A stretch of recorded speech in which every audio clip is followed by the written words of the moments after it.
Chapter 16. 12 o'clock. London appeared. Suddenly the clouds rolled back and the midday sun brought the whole city, shining, into view. There was Battersea Power Station, standing proud with its 4 great chimneys still intact, even though much of its roof had long ago been eaten away. Behind it, Battersea Park appeared as a square of dense green bushes and trees that were making a last stand, fighting back the urban spread. In the far distance, the Millennium Wheel perched like a fabulous silver coin, balancing effortlessly on its rim. And all around it, London crouched. Gas towers and apartment blocks, endless rows of shops and houses, roads and railways and bridges, stretching away on both sides, separated only by the bright silver crack in the landscape that was the River Thames. Alex saw all this with a clenched stomach, looking out through the open door of the aircraft. He'd had 50 minutes to think about what he had to do. 50 minutes while the plane droned over Cornwall and Devon, then Somerset and the Salisbury Plains, before reaching the North Downs and flying on towards Windsor and London.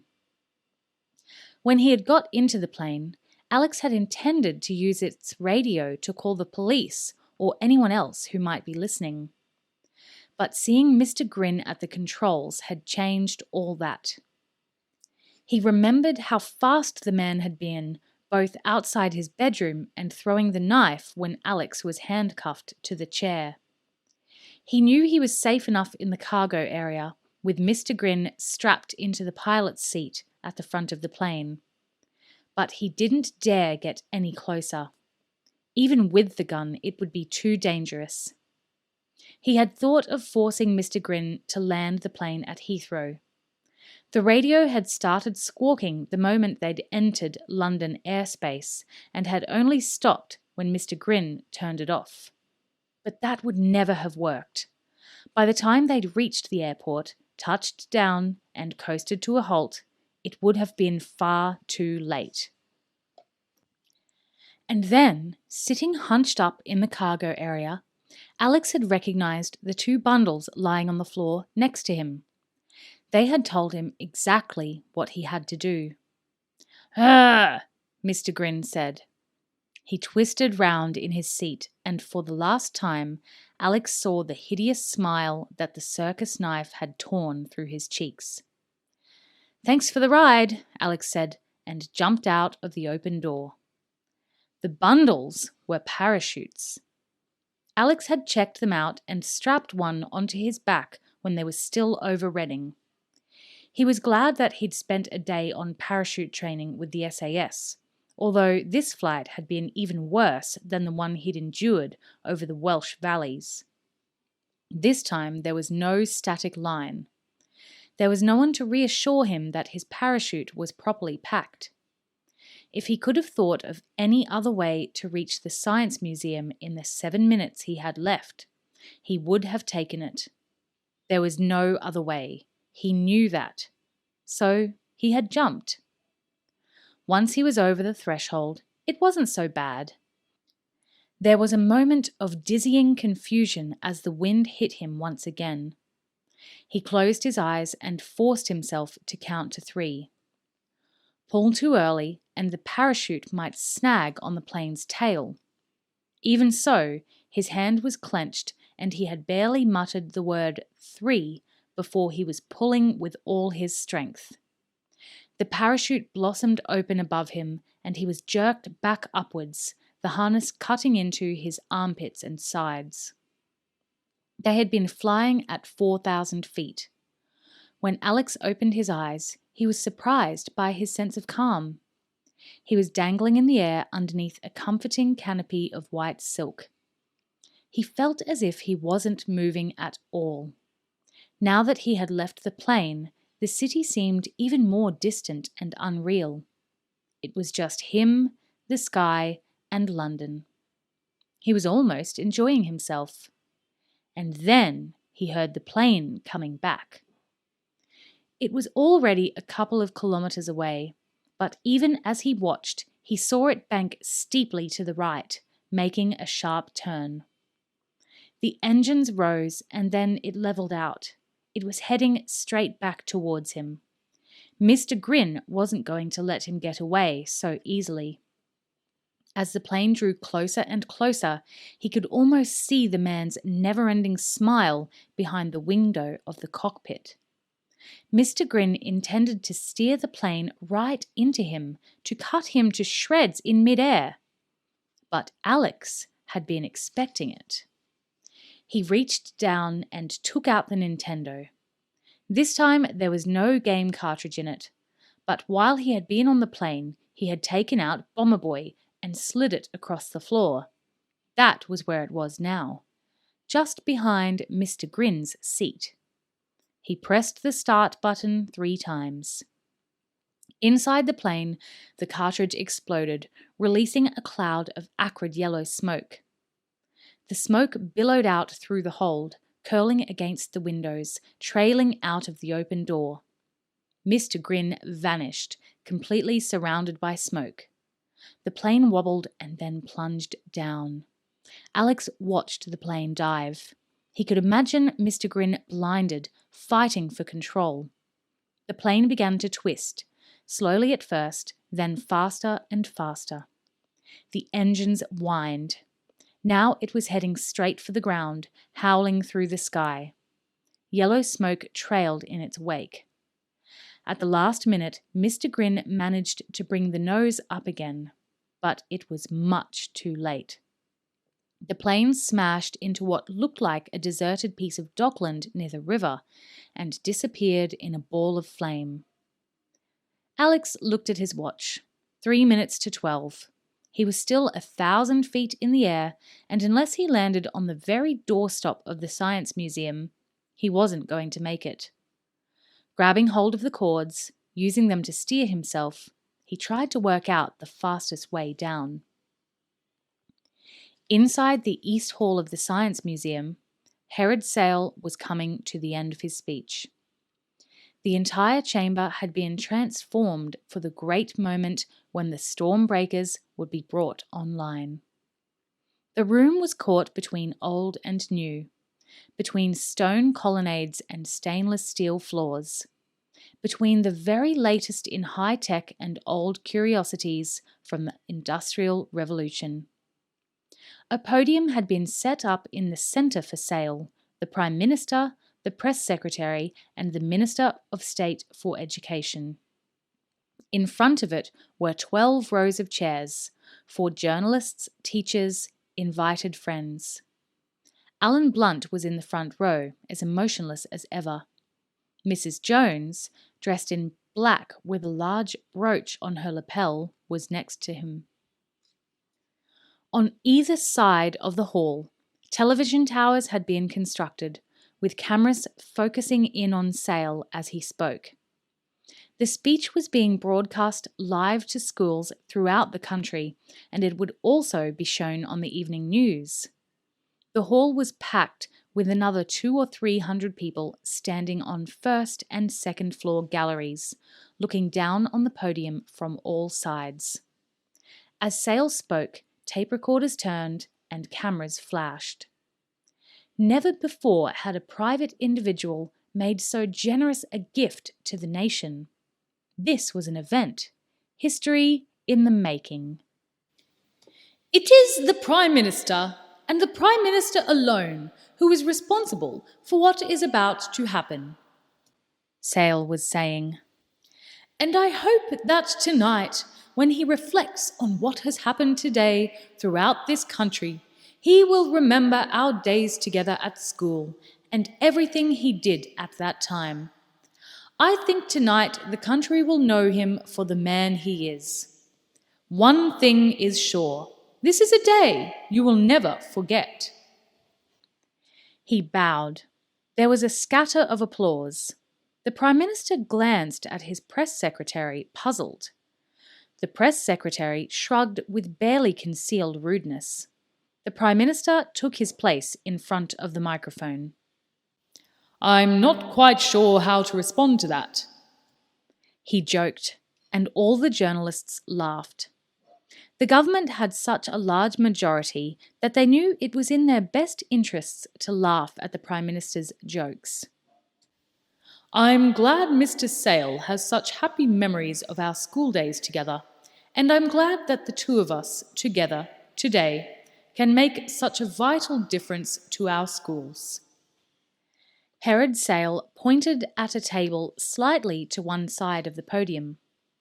On the table was a Stormbreaker computer, and next to it, a mouse.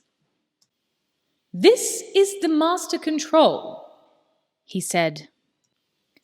"Click on the mouse and all the computers will come online." "Right." The Prime Minister lifted his finger and adjusted his position so that the cameras could get his best profile. Somewhere outside the museum, a clock began to strike. Alex heard the clock from about 300 feet, with the roof of the Science Museum rushing towards him. He had seen the building just after the plane had crashed. It hadn't been easy finding it, with the city spread out like a three-dimensional map right underneath him. On the other hand, he had lived his whole life in West London and had visited the museum often enough. First, he had seen the Victorian jelly mould that was the Albert Hall. Directly south of that was a tall white tower surmounted by a green dome. Imperial College. As Alex dropped, he seemed to be moving faster. The whole city had become a fantastic jigsaw puzzle, and he knew he only had seconds to piece it together. A wide, extravagant building with church-like towers and windows. That had to be the Natural History Museum. The Natural History Museum was on Cromwell Road. How did you get from there to the Science Museum? Of course, turn left at the lights up Exhibition Road. And there it was. Alex pulled at the parachute, guiding himself towards it. How small it looked compared to the other landmarks. A rectangular building with a flat grey roof, jutting in from the main road. Part of the roof consisted of a series of arches, the sort of thing you might see on a railway station, or perhaps on an enormous conservatory. They were a dull orange in colour, curving one after the other. It looked as if they were made of glass. Alex could land on the flat part. Then all he would have to do was look through the curved windows. He still had the gun he had taken from the guard. He could use it to warn the Prime Minister. If he had to, he could use it to shoot Herod Sale. Somehow he managed to maneuver himself over the museum. But it was only as he fell the last 200 feet, as he heard the clock strike 12, that he realized two things. He was falling much too fast, and he had missed the flat roof. In fact, the Science Museum has two roofs. The original is Georgian and made of wired glass, but sometime in the recent past it must have leaked, because the curators have constructed a second roof of plastic sheeting over the top. This was the orange roof that Alex had seen. He crashed into it feet first. The roof shattered. He continued straight through into an inner chamber, just missing a network of steel girders and maintenance ladders. He barely had time to register what looked like a brown carpet stretching out over the curving surface below. Then he hit it and tore through that too. It was no more than a thin cover, designed to keep the light and dust off the glass underneath. With a yell, Alex smashed through the glass. At last, his parachute caught on a beam. He jerked to a halt, swinging in midair inside the East Hall. This was what he saw. Far below him, all around him, 300 people had stopped and were staring at him in shock. There were more people sitting on chairs directly underneath him, and some of them had been hit. There was blood and broken glass. A bridge made of green glass slats stretched across the hall. There was a futuristic information desk, and in front of it, at the very center of everything, was a makeshift stage. He saw the Stormbreaker first. Then, with a sense of disbelief, he recognized the Prime Minister standing, slack-jawed, next to Herod Sale. Alex hung in the air, dangling at the end of the parachute. As the last piece of glass fell and disintegrated on the terracotta floor, movement and sound returned to the East Hall in an ever-widening wave. The security men were the first to react. Anonymous and invisible when they needed to be, they were suddenly everywhere, appearing from behind colonnades, from underneath the television towers, running across the Green Bridge, guns in hands that had been empty a second before. Alex had also drawn his gun, pulling it out from the waistband of his combats. Maybe he could explain why he was here before Sale or the Prime Minister activated the Stormbreakers, but he doubted it. Shoot first and ask questions later was a line from a bad film. But even bad films are sometimes right. He emptied the gun. The bullets echoed around the room, surprisingly loud. Now people were screaming, the journalists punching and pushing as they fought for cover. The first bullet went nowhere. The second hit the Prime Minister in the hand, his finger less than a centimetre away from the mouse. The third hit the mouse, blowing it into fragments. The fourth hit an electrical connection, smashing the plug and short-circuiting it. Sale had dived forward, determined to click on the mouse himself. The fifth and sixth bullets hit him. As soon as Alex had fired the last bullet, he dropped the gun, letting it clatter to the floor below, and held up the palms of his hands. He felt ridiculous, hanging there from the roof, his arms outstretched. But there were already a dozen guns pointing at him, and he had to show them he was no longer armed, and that they didn't need to shoot. Even so, he braced himself, waiting for the security men to open fire. He could almost imagine the hail of bullets tearing into him. As far as they were concerned, he was some sort of crazy terrorist who had just parachuted into the Science Museum and taken 6 shots at the Prime Minister. It was their job to kill him. It was what they'd been trained for. But the bullets never came. All the security men were equipped with radio headsets, and, in the front row, Mrs. Jones had control. The moment she had recognized Alex, she had spoken urgently into her brooch. "Don't shoot! Repeat, don't shoot! Await my command!" On the podium, a plume of grey smoke rose out of the back of the broken, useless Stormbreaker. 2 security men had rushed to the Prime Minister, who was clutching his wrist, blood dripping from his hand. Journalists had begun to shout questions. Photographers' cameras were flashing, and the television cameras too had been swung round to focus in on the figure swaying high above. More security men were moving to seal off the exits, following orders from Mrs. Jones, while Alan Blunt looked on, for once in his life out of his depth. But there was no sign of Herod Sale. The head of Sale Enterprises had been shot twice, but somehow he had disappeared.